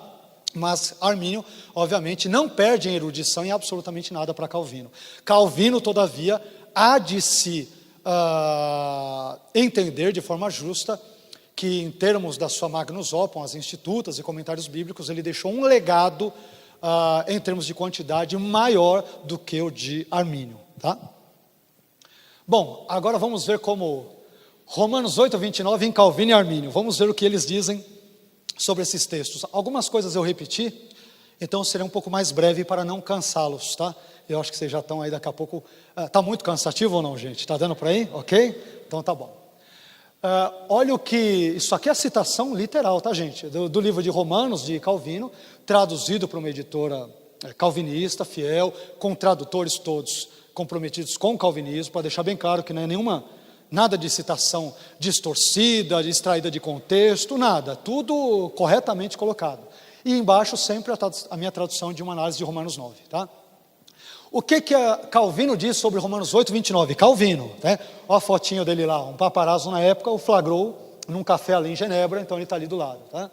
Bom, ele diz: o conhecimento antecipado de Deus, mencionado aqui em Romanos 8, 29, pelo apóstolo, não significa mera presciência. De novo, Calvino não aceita a existência de um Deus que só vê as coisas passivamente. Tudo que ele vê, ele decreta, ele tem que fazer, né? É claro que nós arminianos cremos que Deus decreta, mas não quer dizer que tudo que ele preveja, ele decrete, porque senão necessariamente eu teria que entender que Deus, ele é o autor de todos os males e pecados no mundo, né? Se eu entender a lógica do próprio Calvino, de que tudo que a presciência de Deus vê, ele decreta, aí eu vou chegar a conclusões absurdas. Quer ver? Eu vou construir um silogismo bem rapidinho, imitando Armínio, né? Armínio gosta muito de silogismo. Vamos imitar a Armínio, fazer um silogismo bem simples, um raciocínio dedutivo lógico, seguindo a orientação calvinista, bem simples, rápido. Premissa 1, tudo que Deus prevê, ele determina. Premissa 2, Deus prevê todos os tipos de pecados no mundo. Conclusão, logo Deus determina todos os tipos de pecado no mundo. Então perceba que o negócio é uma barbaridade, não dá, não dá, né? É uma lógica que para mim não faz sentido, tá? Bom, então, não significa presciência, mas significa sim adoção, né? Armínio entende o termo grego prognosco, né? O prefixo pro, antes de gnosco, conhecer, ao pé da letra prognosco, tem uma tradução, é conhecer de antemão, prever, presciência. E aí ele entende que prognosco tem relação com adoção, porque Paulo não usou a palavra grega para adoção se ele quisesse, né? Então para mim não faz o menor sentido, mas enfim, mas significa sim adoção, pela qual o Senhor sempre distingue seus filhos dos réprobos. Os réprobos são aqueles que incondicionalmente Deus destinou ao inferno desde a eternidade passada, sem levar em consideração sua fé nem nada, ele quis fazer assim e acabou, né? Aí olha o que ele fala, detonando aqui o arminianismo, que na época dele não existia, né, estava crescendo. Olha o que ele diz: é falsa e contrária à palavra de Deus a doutrina de que Deus ou elege ou reprova com base em sua previsão. E isso é um dos fundamentos do arminianismo. Ele diz que isso daí é algo falso e contrário à palavra de Deus. Ora, mas Romanos 8:29 diz: aos que dantes conheceu, a estes predestinou. Ou seja, a predestinação é subornada à presciência. Os predestinados são os pré-conhecidos. Com base nessa lógica, Armínio diz: não erra aquele que diz que o conhecimento prévio à presciência da fé em Cristo é indicado em Romanos 8:29. Aí você já vê uma disparidade absurda da interpretação. Calvino entende aí prognosco como adoção, e Armínio entende, não, prognosco é presciência mesmo, é do jeitinho que está lá, né? Por favor, temos uns 10 slides, vamos para o, segundo. Aqui é de assustar um pouco, não se assustem, mas já estou adiantando que vão se assustar. Eu não sei vocês, eu me assusto quando eu leio isso. A queda segundo Calvino e Armínio. Como Calvino e Armínio veem a queda do homem? Isso aqui é assustador, abre aspas, palavras de Calvino, tirada das Institutas, para quem quiser conferir, livro 3, capítulo 23, parágrafo 7. Está na página 409 do segundo tomo daquelas Institutas traduzidas pela Unesp recentemente. Tá? Vocês encontram em 2 tomos, a tradução muito boa, está presente ali. Olha o que ele diz, grifei de novo em vermelho os destaques. Deus não somente previu a queda do primeiro homem, e com ela a ruína de toda a posteridade, mas assim a ordenou. Deus quis que Adão caísse em pecado, e toda a humanidade junto com ele. E é o que é pior, mas a culpa não é de Deus, é de Adão. Mas Deus, não foi o Senhor que ordenou? Eu ordenei, mas a culpa é dele, não é minha. É isso aí, ó, de forma, está ali, está citado, tá? Agora vejamos, olha o que Armínio diz sobre a queda original, abre aspas. O homem originalmente colocado nesta condição pela divindade, nesta condição ele quer dizer, podendo se tornar um vaso de misericórdia ou de ira, se ele crer ou se for incrédulo, né? É nesse contexto. O homem originalmente colocado nesta condição pela divindade, por transgredir o mandamento, não há uma ordem condicional sobre ele, é um mandamento que Deus dá e ele transgride, fez-se um vaso mau, e o próprio homem que se fez livremente, isto é, um pecador. Aí ele arremata dizendo, com nenhuma concordância da cooperação da divindade para esse resultado. Deus não cooperou, Deus não ajudou o homem a cair. Calvino diz, não, Deus ordenou. Armínio diz, ordenou coisa nenhuma, Deus não cooperou para que ele caísse, Deus permitiu. Mas permitir e ordenar é a mesma coisa? Deus cria seres livres, e para que eles possam exercer a sua liberdade, ainda que limitada, é mistério que eles possam escolher entre o bem e o mal, entre o certo e o errado. Mas quando Deus os cria com essa possibilidade, Ele não os cria com a necessidade de praticar o mal ou o pecado. Há a possibilidade, mas não há necessidade. Ou seja, para Armínio, a queda é algo contingente. Adão não precisaria ter caído no pecado. Para Calvino, não.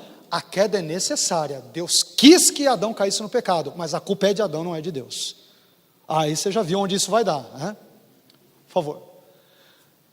Agora um momento de concordância entre Calvino e Armínio, né? Você vê que os opostos ainda têm momentos de concordância. Temos uma ligeira concordância sobre o teor de Romanos 9. Tanto Calvino quanto Armínio acham uma parte de Romanos 9 como um todo meio obscura, né? Um texto um pouco obscuro em algumas coisas. Isso é interessante. Olha lá. Calvino: não insisto na explanação destes pontos. Ele está se referindo às crianças ainda não serem nascidas, nem tendo praticado o bem ou mal, referindo-se a Esaú e Jacó, porque o pensamento do apóstolo é obscuro. Calvino fala, tem coisas aqui em Romanos 9 que não está muito detalhado, está meio nebuloso. É bacana que ele admite isso. Armínio também admite. Armínio vai dizer, eu confesso francamente que este capítulo, Romanos 9, sempre me pareceu estar envolvido na maior obscuridade. Só que aí ele conclui, e sua explicação tem se mostrado difícil, até que a luz, introduzida desta forma, dissipou as sombras. Ele disse, mas fui estudando, caminhando, e acabei crescendo, né? Mas o finalzinho de Romanos 9 é muito comovente. Depois, se vocês puderem virar lá nas duas últimas páginas, Armínio vai dizer, olha, se eu interpretei alguma coisa errada de Romanos 9 e tudo, estou disposto a ser corrigido, e se eu ver os meus erros, estou disposto a mudar de rota e agir da forma certa.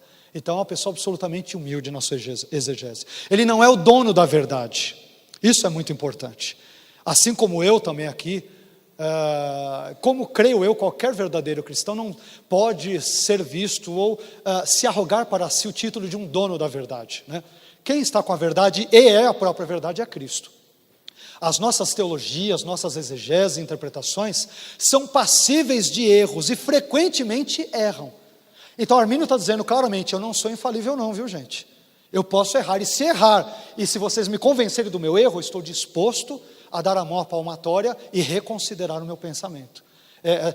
Ele termina, aliás, Romanos 9 com um poema, né? Está em forma de poema, quem ler o livro uma análise de Romanos 9 verificará isso. Isso é bacana pela humildade dele, tá? E não ele só, mas também Calvino.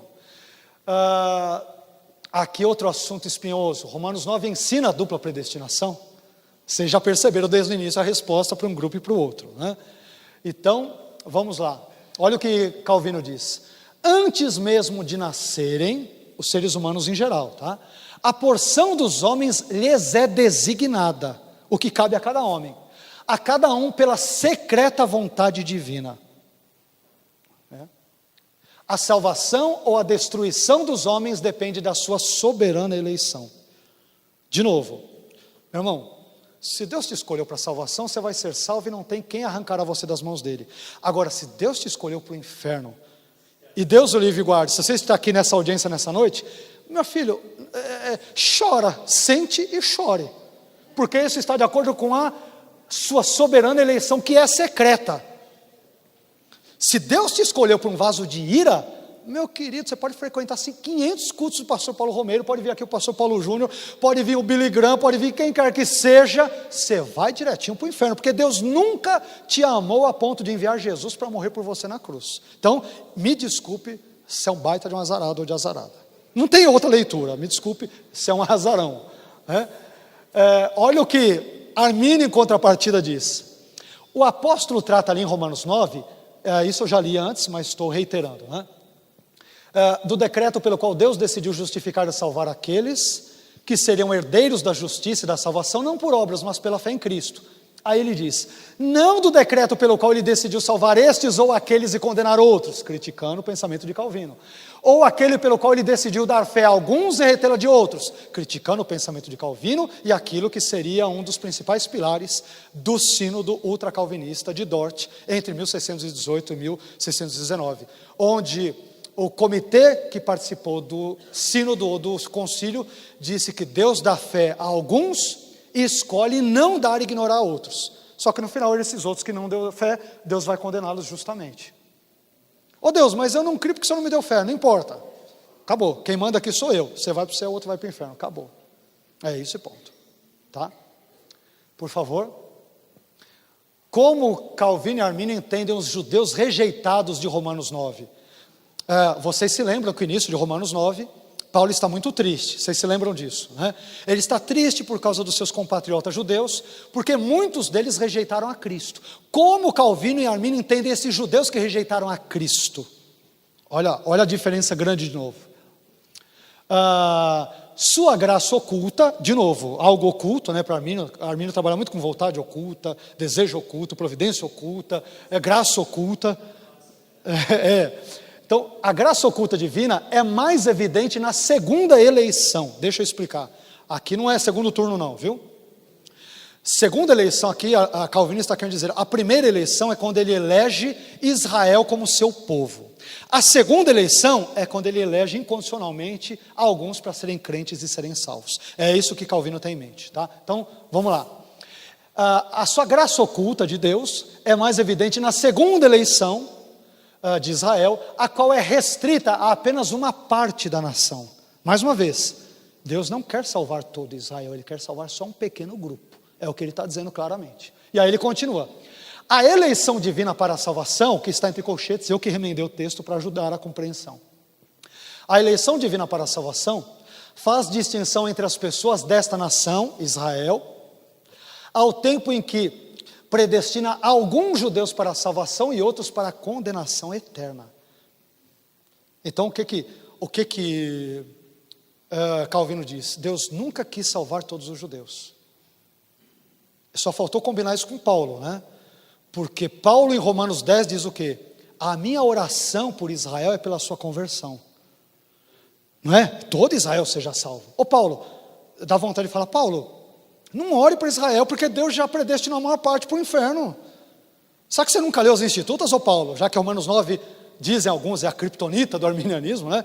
Ô Paulo, por que você está orando por Israel? Você está indo contra a vontade de Deus, né? Como que você ora por pessoas que Ele já elegeu para reprovação desde a eternidade passada? Como que você anseia pela salvação de todo Israel, se Deus já exigiu, ou decidiu, ou decretou soberano e incondicionalmente desde a eternidade passada que a maior parte das pessoas vão para o inferno? Paulo, não ore por eles não, rapaz. Perceba que há um gap, né? Porque Romanos 9 não pode ser lido isoladamente dos capítulos subsequentes, dos capítulos 10 e 11. Romanos 10:1 mostra que para o Israel que é vaso de ira, ainda ele pode crer.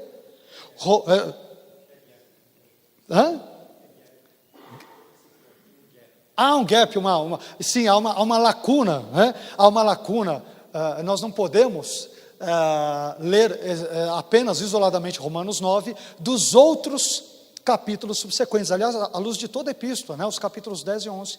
Quando a gente lê Romanos 10:1, Romanos 11, 20, 21, 23, deixa claro que outra parte de Israel pode ser salva, de modo que não há uma eleição incondicional sobre alguns poucos privilegiados para a salvação e sobre a maioria esmagadora para a condenação. Romanos como um todo não sugere esse tipo de leitura.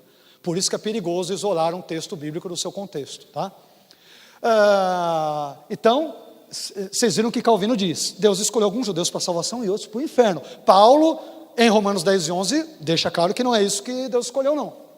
O que Armínio diz sobre o assunto? Olha lá. Não se segue que alguns dos judeus são rejeitados, a não ser por esta marca distintiva. Qual é? Ou seja, que eles não creem em Cristo, mas seguem após a justiça da lei, ou seja, eles querem ser justificados pela prática das obras da lei. Mas os filhos da promessa são aqueles que buscam a justiça e a salvação pela fé em Cristo. Ou seja, ele destoa mais uma vez totalmente do comentário de Calvino. Gente, vocês me permitem, tem mais alguns slides, pode, tudo bem? Acho que agora está dando 9 horas, é isso? Pode mais alguns minutinhos, tudo bem? Eu estou com receio de que não fique muito cansativo para vocês, né? Vamos só, deixa eu só ver o anterior, por favor, só para eu... Sua graça oculta, perfeito, o próximo. Perfeito, obrigado, viu? Esaú e Jacó, segundo Calvino e Armínio. Eu já me adiantei, vamos ver agora como eles entendem. Quem é Esaú e Jacó para Calvino e para Armínio? Segundo, primeiro Calvino. Não devemos duvidar de que Jacó foi incorporado a Cristo, ou seja, foi salvo, né? Para ser companheiro dos anjos na vida celestial. Aí é o que ele diz. Jacó é, pois, eleito para a salvação. Esaú, rejeitado para a condenação no inferno. O texto não está falando disso. Deus escolheu que a promessa de Abraão de abençoar todas as famílias da terra seria por Jacó e não por Esaú. É somente isso, né?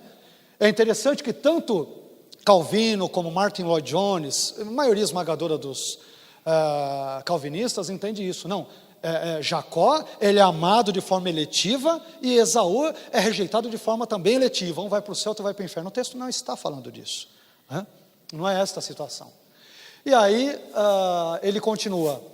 Jacó é, pois, eleito, Esaú rejeitado. E são diferenciados pela predestinação de Deus, aqueles, referindo-se a Esaú e Jacó, entre os quais não existia diferença alguma quanto aos méritos. Pois é, mas Armínio diz que Deus, ele simplesmente prevê desde a eternidade passada a fé. A fé não é uma obra meritória. E Armínio se fundamenta em Romanos, capítulo 4, versículos 4 e 5, onde Paulo contrapõe a fé às obras. A fé não é algo meritório. Muito pelo contrário, a fé, a própria fé, é um dom de Deus. Não no sentido calvinista de que ele dá para alguns e tira de outros, mas é uma possibilidade de fé e confiança em Cristo que é disponibilizada a todos, sem exceção, quando estes são expostos à mensagem graciosa do Evangelho de Cristo. E aí, Armínio vai dizer, Jacó e Esaú devem ser considerados não em si mesmos, e sim como tipos. Já mencionamos isto em alguns slides atrás, portanto vou prosseguir, tá? Por favor. Faraó, segundo Calvino e Armínio. Aqui também tem uma coisa muito séria que Calvino diz. Vamos lá. Abre aspas, Calvino. A predestinação de Faraó para a destruição, em nenhum momento, Romanos 9 diz que Faraó foi predestinado para a destruição. Se você ler Romanos 9,17, vai dizer que Deus simplesmente o levantou para que o poder dele, a glória dele, fossem manifestos em toda a terra. Em nenhum versículo de Êxodo, entre os capítulos 4 a 14, como preâmbulo das 10 pragas, as 10 pragas, e o auge disso, que é a abertura do Mar Vermelho, e a leitura paulina de Romanos 9, em nenhum momento encontraremos tal tipo de fraseologia teológica que diga que Faraó foi predestinado à condenação. Então, primeiro, já existe a imposição de um pensamento. A predestinação de Faraó para a destruição se relaciona com o justo e secreto conselho de Deus. De novo, é justo e é secreto. Ninguém sabe, mas Calvino sabia, né? Nem Paulo sabia, Calvino sabia. É um conselho justo e secreto. Mas Calvino, se é secreto, como você sabe? Não sei, eu estou falando porque está aí, enfim, né? É isso aí. Ele, Deus, afirma não simplesmente que previra a violência de Faraó. De novo, não existe previsão pura para Calvino. Mas sim que também a ordenara. Deus ordenou a violência de Faraó e depois vai culpá-lo por isso. Faraó, eu que ordenei você a endurecer o seu coração e tudo. E depois vou te culpar por aquilo que eu mesmo fiz você fazer. Entendeu a lógica? Né? E aí é o que ele vai dizer. Abre aspas, na página 390. Calvino do comentário de Romanos. Deus disse que Faraó era produto da eleição divina e que seu caráter, o caráter de Faraó, lhe fora dado por Deus mesmo. O caráter mau que Faraó teve foi dado pelo próprio Deus e a culpa é de Faraó, não é de Deus. Palavras muito claras ali. Como que Armínio entende isso? Se Deus é livre, pois a simples declaração de seu próprio poder e a demonstração de seu próprio nome levanta, endurece e pune ao Faraó, aí ele já está levando o contexto mais em conta, não tem nada de predestinação no sentido de arbitrário da condenação, então injustiça não pode ser atribuída a Deus, porque em seu propósito de acordo com a eleição, ele, Deus, decreta demonstrar seu próprio poder e glória no justo endurecimento e punição dos filhos da carne. Ou seja, Faraó é representado tipologicamente também por Armínio como um filho da carne, ou seja, como aquele que busca a justificação não pela fé, mas pelas obras da lei. A leitura de Armínio é tipológica. Eu ia fazer uma observação do endurecimento do coração de Faraó, não vou fazer, depois qualquer coisa a gente comenta para não perdermos aqui o tempo, tá? Da ideia do endurecimento, mas vamos lá, por favor, o próximo. Os vasos de ira, segundo Calvino e Armínio. Quem são os vasos de ira? Para Calvino, ele vai dizer: a falha de Paulo em explicar por que os vasos de ira são preparados para a destruição não causa surpresa, pois ele pressupõe, Calvino pressupõe que Paulo pressupõe, que a razão se acha oculta no eterno e inexplicável conselho divino. Ou seja, Calvino, por que os vasos de ira vão para o inferno? Eu não sei, isso aí é uma vontade, o conselho oculto e secreto de Deus, eu não sei, tá? Mas ele vai dizer: mas isso é justo, cuja justiça é digna de nossa adoração e não de nosso escrutínio. Eu não sei porque o vaso de ira vai para o inferno, Deus manda ele para lá, eu só sei que Deus é justo, ele sabe o que faz, deve ser coisa boa. E devemos adorá-lo por isso, Deus é digno de adoração, né? Enfim, agora, mais uma vez, a declaração, a meu ver, magistral de Armínio sobre os vasos de ira. Abre aspas. Ele, Deus, não está irado com eles, a menos que eles já tenham se tornado vasos de ira. Eles que se tornam, é por isso que Deus se ira com eles. Eles são impenitentes, desobedecem a Deus, recusam o evangelho, é por isso que se tornam vasos de ira. Não tem nenhum decreto oculto, nada disso. Isso daí é eles que se fazem vasos de ira. Nem ele, Deus, quando por seus próprios méritos, os méritos das pessoas que se tornam vasos de ira, eles foram preparados para a destruição, imediatamente, de acordo com o seu próprio direito, leva a cabo a sua ira na sua destruição. Mas olha o que Deus espera dos vasos de ira, né? No calvinismo, irreversivelmente estão perdidos. No arminianismo, o que ele diz? Ele os suporta com muita longanimidade e paciência, convidando-os à penitência, esperando por seu arrependimento. Deus ama os vasos de ira e quer ainda vê-los convertidos. O destino deles não está irreversivelmente selado, eles podem se converter por uma obra da graça divina. Finalmente, mais 2 pontos, tá? 3.10, já vou terminar, ok? Porque alguns pecadores se perdem. Mais uma vez, vamos ver o que Calvino e Armínio dizem sobre essa questão. Calvino: os réprobos, aqueles que são rejeitados incondicionalmente desde a eternidade passada e estão selados incondicionalmente para o inferno, isso quer dizer réprobo. Os réprobos, em quem Deus deseja que seu poder se faça notório, são procedentes da fonte secreta de sua providência. De novo, é uma providência secreta. Deus quer que o sujeito seja réprobo e acabou. Mas por que quer, Calvino? Eu não sei, pergunta para ele. É segredo. Olhem a resposta de Armínio. Olhem a resposta. É secreto quem são aqueles a quem Deus quer endurecer? De maneira nenhuma. Nada é mais comum na Escritura do que o fato de que os pecadores, ao perseverarem em seus pecados contra a longanimidade de Deus, que os convida ao arrependimento, estes são aqueles a quem Deus quer endurecer. Não tem nada oculto. A Bíblia revela de ponta a ponta que Deus quer endurecer aqueles que persistente, recorrentemente estão permanecendo nos seus pecados e ignoram a Deus, o seu evangelho e a sua graça. Estes é que se tornam vasos de ira. Não tem nada de um conselho secreto, nem nada do gênero. Não, isso é muito claro, Armínio diz, na Bíblia toda. Finalmente, o último slide, com o qual eu quero concluir.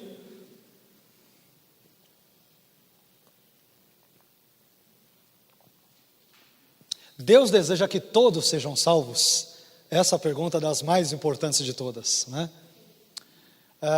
Vejamos o que Calvino e Armínio dizem sobre isso. E de novo nós temos eu não tenho como concordar com Calvino, apesar de todo o respeito que tenho para com ele e para com a sua obra. Olha o que ele diz: o Senhor, em sua eleição totalmente imerecida, é verdade, ela é imerecida, é livre e isento da necessidade de conceder igualmente a todos a mesma graça. Deus não tem que conceder a todos a mesma graça. É verdade, mas, por outro lado, uma vez que Ele é justo, e se a salvação, a eleição para a salvação no calvinismo, ela é incondicional, por que Deus incondicionalmente não elege a todos? Onde que está a justiça e a bondade junto com isso? Ele simplesmente não trabalha essa questão. Ao contrário, olha o que ele fala que Deus faz. Deus ignora quem quer e escolhe a quem lhe apraz. Quem vai para o inferno, Deus ignora. Não quero salvar e ponto. Continuando.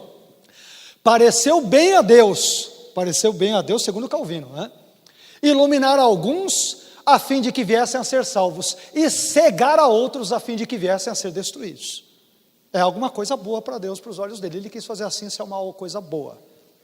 O que Armínio diz? Olha só a questão da vontade antecedente e consequente, como funciona na prática em Armínio, e eu quero concluir aqui.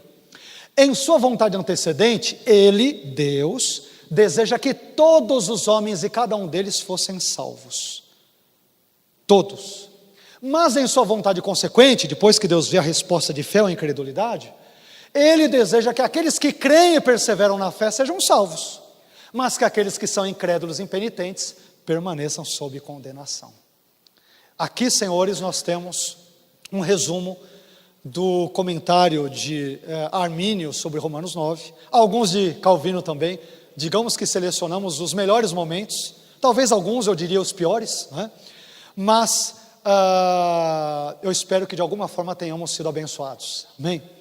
Que Deus abençoe a vida dos irmãos. Quero agradecê-los mais uma vez por tão gentil e bondosamente emprestarem os vossos ouvidos e o precioso tempo de vocês para uma noite meio fria, gelada, que vocês virem aqui, e estaremos ainda um pouco mais aqui. Quero agradecer mais uma vez ao pastor Paulo Romeiro, que tem se mostrado uma pessoa muito gentil e generosa, e que gentilmente também nos permitiu que pudéssemos falar um pouco sobre a palavra de Deus, alguns assuntos teológicos e bíblicos, amém? Que Deus nos abençoe ricamente em Cristo. Glória a Deus. Não, pode deixar aí.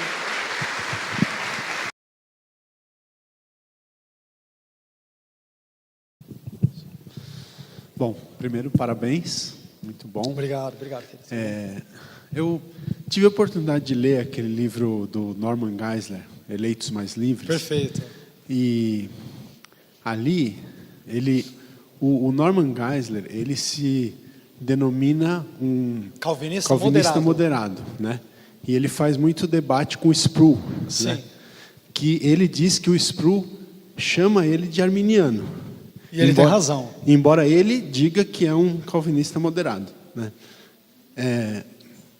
Na questão, especificamente, do ponto que, inclusive, eu já li também a respeito da remonstrância, que aqueles que fizeram esse estudo, na época, lá me corrija se eu estiver errado, mas eles deixaram aberto um dos pontos, que seria a questão se a pessoa poderia, o salvo poderia ou não perder a salvação, para que fosse pesquisado adiante, novamente, se haveria essa possibilidade ou não, né? Então, se o senhor puder dar uma palavrinha sobre isso, e se não for pedir demais, também, se fosse possível, uma palavra sobre qual a visão do senhor sobre a questão daqueles que nunca tiveram oportunidade para ouvir o Evangelho, né? Perfeito. Como que a gente poderia interpretar isso à luz das Escrituras. Obrigado. Maravilha. Muito obrigado pela pergunta, viu? Bom, se eu esquecer alguma coisa, por favor, me lembre, tá? O pastor Paulo Romeiro, me lembre aqui que eu vou tentar, né? Vamos lá. Vamos começar com Sproul e Geisler, né? Realmente, Geisler está equivocado. Ele não é calvinista moderado. Ele é um arminiano de 4 pontos, né? Então, ainda bem que o calvinista R.C. Sproul o corrigiu corretamente. Geisler não é calvinista, mas nem aqui, nem lá na China, né? Ele é um autêntico... Ele tem a característica de um arminiano batista, que aceita os 4 pontos, mas no último da perseverança dos santos, diz que não perde a salvação e tudo. Então, Geisler, ele é arminiano. Mas eu diria um arminiano de 4 pontos, mas a gente vai ver se isso é verdade até o término da minha fala aqui, a sua questão. A segunda questão envolve, a questão do... da salvação, perfeito, lembrei, verdade. Realmente, no documento da remonstrância, que data de 1610, os remonstrantes, entre 44 a 46 ministros, que seguem, de certa forma, o pensamento e a teologia de Armínio, o número não é muito preciso, alguns dirão 44, há quem diga 45, 46, enfim. Aliás, o termo remonstrância, ele pode ser traduzido, entendido como a ideia de um protesto. É um protesto que os seguidores do pensamento de Armínio fizeram às concepções teológicas calvinistas da sua época, por isso que é remonstrância. É um protesto que eles elaboraram com 5 pontos, tá? E no 5º ponto da remonstrância, eles dizem que Armínio não se posicionou bem sobre a questão da salvação, se o homem pode perdê-la ou não. Entre os eruditos da vida e obras de Armínio hoje, há um ponto pacífico de que a perda da salvação é sim absolutamente clara no texto de Armínio. O que a maioria esmagadora dos arminianos não sabem, talvez alguns deles estão aqui nessa noite, e nem calvinistas, né? Se arminianos não sabem, menos ainda calvinistas, porque é uma especificidade de Armínio mesmo. E eu digo isso porque raramente a gente vê um calvinista que estuda mais as obras de Armínio e tudo, por isso que eu estou dizendo, tá? Não é no sentido de demérito, não. Mas o que ocorre? Armínio, ele distingue os crentes em 2 tipos. 2 tipos de cristãos, melhor dizendo. Existe o crente e existe o eleito. Crente e eleito. Para Armínio, o crente pode perder a salvação, o eleito não. Permita-me agora explicar. Isso está nas obras de Armínio, tá? Ele faz uma distinção entre 2 classes de cristãos, o crente e o eleito. O crente, para Armínio, ele é um cristão verdadeiro, mas é um crente que apenas ele crê inicialmente em Jesus, né, pela graça, mediante a fé, ele crê em Cristo. Só que Deus, não se esqueça que a salvação no arminianismo é baseada na presciência da fé. Qual é a lógica de Armínio? Ora, se Deus salva com base na presciência da fé, os crentes são aqueles que ele previu que creriam inicialmente em Cristo, mas não previu que perseverariam crendo até o final. Portanto, estes não são eleitos, foram salvos. Se tivessem morrido crendo em Cristo, seriam salvos, mas como Deus não preconheceu que perseverariam na salvação, eles perdem a salvação. Os eleitos, diz Armínio, esses não podem perder a salvação, porque Deus desde a eternidade passada, Romanos 8, 29, 1 Pedro 1, 2, Efésios capítulo 1, versículos 1 a 13, enfim. Os eleitos, diz Armínio, Deus desde a eternidade passada previu que eles creriam em Cristo, pela graça, e previu que eles continuariam crendo em Cristo pela graça até o fim de suas vidas. Como a salvação é pela graça mediante a fé, estas pessoas não podem perder a salvação, tá? Então você tem 2 classes de cristãos no arminianismo. Então é correto dizer que pode perder a salvação no arminianismo, assim como é correto dizer que não perde. Isso explica porque grande parte dos batistas, por exemplo, eles são arminianos de 4 pontos. No último ponto da perseverança, eles dizem que não perde, porque eles pegam a vertente da eleição e desconsideram aquele do cristão que é apenas crente. Agora, as 2 concepções em Armínio estão presentes em consonância com o seu estudo. Agora, é verdade que em muitos momentos Armínio ele é ambíguo no que tange a ideia de poder perder ou não, mas lendo mais pormenorizadamente o seu texto, tem 2 estudiosos americanos que estiveram inclusive aqui no Brasil no ano passado na 2ª conferência, 2º congresso arminiano, aliás um deles esteve que é o Keith Stanley. Keith Stanley e Thomas McCall, no seu livro Armínio, Teólogo da Graça, eles explicam um problema que houve nessa ideia de dizer que não se perde a salvação por causa de um erro na tradução no texto latino do pensamento de Armínio. Então, é correto dizer, é absolutamente correto dizer que crentes verdadeiros em Cristo podem perder a salvação no arminianismo, mas não é correto dizer que eleitos podem perder a salvação. Porque se a eleição para a salvação se dá com base na presciência divina, a pessoa não pode perder a salvação, senão a previsão de Deus foi errada na eternidade passada, ok? Terceira pergunta, como que ficam aqueles que nunca ouviram o Evangelho, né? Aí nós temos algumas hipóteses. A primeira delas, poderíamos usar aqui a ideia do conhecimento médio de Luís de Molina, o famoso jesuíta espanhol do século XVI, lembrando que, talvez para quem não saiba, que Armínio, ele de certa forma crê e defende o conhecimento médio, tá? A ideia do conhecimento médio, a ideia de todas as coisas que ocorreriam, dada uma conjuntura X de acontecimentos ou personagens, essa ideia de uma forma bem geral, Armínio a entende. Então, com base na teoria filosófica molinense de Luís de Molina do conhecimento médio, eu poderia responder essa pergunta dizendo o seguinte: todos os povos, nações, tribos ou clãs, todos os espaços geográficos, todas as etnias, todas as línguas, todos aqueles que não foram alcançados pelo Evangelho, Deus, pela sua presciência, desde a eternidade passada, Ele previu que estas pessoas, ainda que missionários, lhes fossem enviados, e eles ouvissem o Evangelho, eles não creriam. Portanto, se o Evangelho não é enviado lá, não é porque Deus não ama, mas porque Deus já previu que, pregando ou não pregando, ouvindo a mensagem, de qualquer forma eles não creriam. Essa é uma possibilidade interpretativa, tá? Esse assunto é complexo, mas é uma possibilidade. Qual uma segunda possível resposta? Com base naquilo que é chamado de graça, ou melhor dizendo, a revelação geral de Romanos capítulo 1 e 2. Deus, como Ele é justo, e eu creio que nenhum de nós ousaria contestar essa informação, essa declaração, essa afirmação de que Deus é justo, Ele seria absolutamente injusto se condenasse à perdição, sob a alegação de que não crerem em Cristo, pessoas que nunca sequer entraram em contato com o Evangelho. Espera aí, se o critério para a salvação é a fé em Cristo, e a fé vem pelo ouvir a palavra, Romanos capítulo 10, versículos 9 e 10 em diante, Deus não pode usar como critério a descrença para pessoas que simplesmente não puderam crer em Cristo. Então talvez Ele poderá ter outros critérios, que não necessariamente a fé em Cristo, sendo que essas pessoas serão salvas pelos méritos de Cristo, ainda que inconscientemente não saibam. Deus pode usar outros critérios, com base na revelação geral, a natureza e tudo, e a consciência que Deus lhes deu. Estou citando Romanos capítulo 1, Romanos capítulo 2, versículos 14 e 15 em diante, Ele pode fazê-lo. Então estas seriam duas possíveis respostas a isso. Mas jamais entenderíamos que Deus não quis salvar essas pessoas para as quais o Evangelho não foi enviado. E por quê? Porque Marcos 16 é categórico: ide por todo mundo e pregai o Evangelho a toda a criatura. O calvinismo responderia a você dizendo: essas pessoas, tribos, clãs, espaços geográficos que nunca ouviram o Evangelho, Deus nunca quis salvá-los. Essa é a resposta de Piper. O calvinismo em geral, a teologia reformada ou calvinista diz isso. Eu acho essa declaração temerária, porque se há lugares que não ouvem Evangelho, não é porque Deus decretou que essas pessoas não fossem salvas, é porque eu, enquanto igreja, sou omisso no meu papel de cumprir o ide e ir por todo mundo pregar o Evangelho a toda criatura.